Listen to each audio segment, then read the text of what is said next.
L'info écho avec Capital.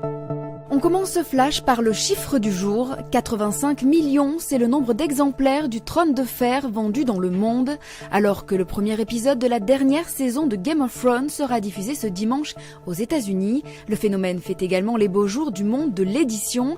La série est en effet adaptée d'une saga littéraire débutée en 1996 et baptisée A Song of Ice and Fire en anglais et Le Trône de Fer en français.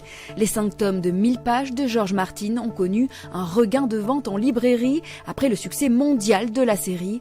Les ventes ont atteint 85 millions d'exemplaires dans le monde et 4 millions seulement en France. Le coup de gueule du jour pourrait être poussé par les proches de Carlos Ghosn, alors que son entourage crie au complot depuis son interpellation au Japon. Des révélations du JDD de ce 14 avril pourraient apporter de l'eau à leur moulin. Il révèle que le gouvernement japonais aurait bloqué le projet de fusion entre Renault et Nissan au printemps 2018.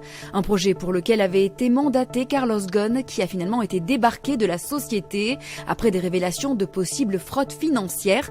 Pour son entourage, le fait que Carlos Ghosn ait été écarté est directement lié à sa volonté de fusionner les deux sociétés, une volonté à laquelle le Japon se serait farouchement opposé.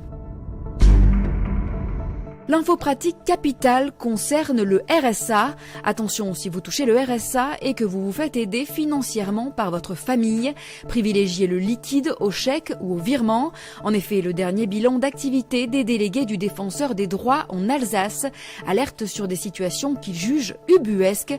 En pratique, des bénéficiaires du RSA se verraient retirer leur allocation à cause du versement de petites sommes d'argent régulières, notamment de leur famille, des sommes que la CAF voit virer sur leur compte et qu'elle considère donc comme un revenu supplémentaire.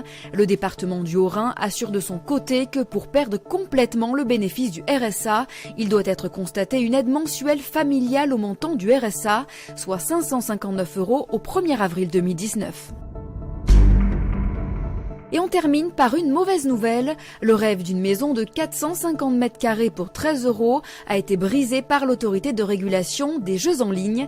L'Arjel a décidé ce 11 avril de mettre fin au jeu concours permettant de remporter ce luxueux gîte de 7 hectares situé en Dordogne, alors que le concours avait enregistré 19 000 participations en 10 jours. L'autorité a estimé que le concours était tout simplement illégal.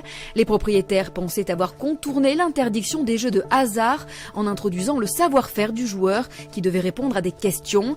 Mais l'Arjel met fin à tous les espoirs des participants du concours et assure que l'article du Code de sécurité intérieure de 2014 interdit cette notion de savoir-faire. C'était l'info écho avec Capital.